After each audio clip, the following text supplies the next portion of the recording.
this video is for the apprentices coming up in the trade. Now, we've been doing this, God, I've been doing this for 40 years. I hate to say it, 41 years, Tony. How about you? I don't want to say it.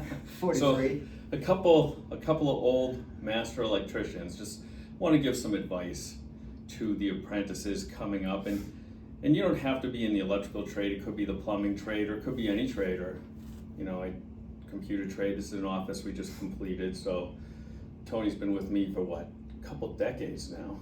Over 30 years. 30 years, unbelievable. Project manager.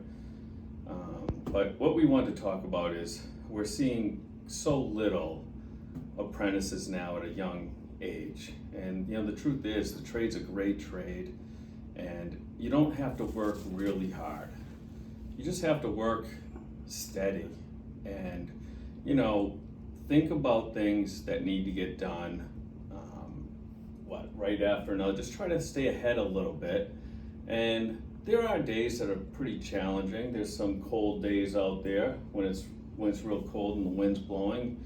But usually we're inside. It's a great trade. It's a good way to really start your career. And I look at this electrical trade and I'm thinking, someone who grabs this trade now, there's such a shortage of electricians out there that if you get your hands on this trade, you've got your whole life ahead of you. Of course, we've done investing in buildings and things like that, but we've used the electrical trade to carry that money into real estate, and that's a whole other video. But Tony's run the cruise forever. So Tony, give some advice to these young guys coming up. I know you like getting here.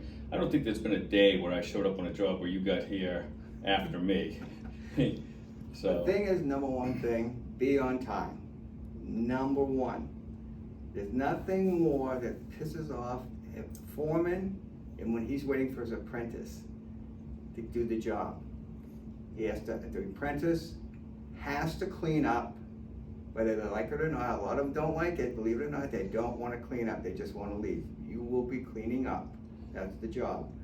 As you progress, the more you know, the next guy with the apprentice will do the jobs that you don't like, and you're going to do the better jobs. It's working your way up.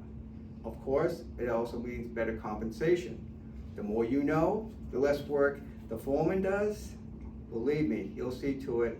Talk to the owner, make sure you will get compensated. So that's how it works. Yeah, that's a great point, Tony, And it's not like we're beating on apprentices. We don't do that. No. I mean, it's just No. how we got through the trade. And I think, the way we've got through the trade was a lot more challenging than today. Now we're kind of really just trying to be easy on the guys. I know my testosterone levels have probably dropped, so I'm a lot calmer.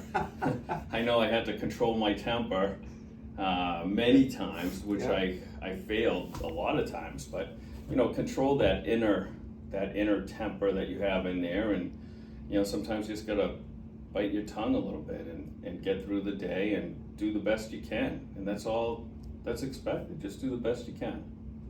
Once you stay in the trade, believe it or not, your chance of working all the time will be a lot greater than some people working in an office. They get laid off.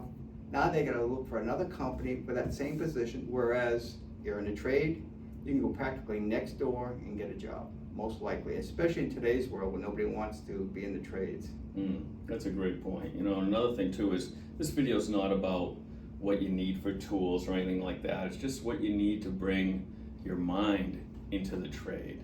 And I'm sure you're working with someone that'll tell you, hey, number 2 screwdriver, number 4, whatever that is, not really important right now. But what is important is go into the trade with a good attitude, and someone's going to bring you along, I'm sure. And if you don't find that company, keep looking. You'll find it, believe me. It's good to have good apprentices out there.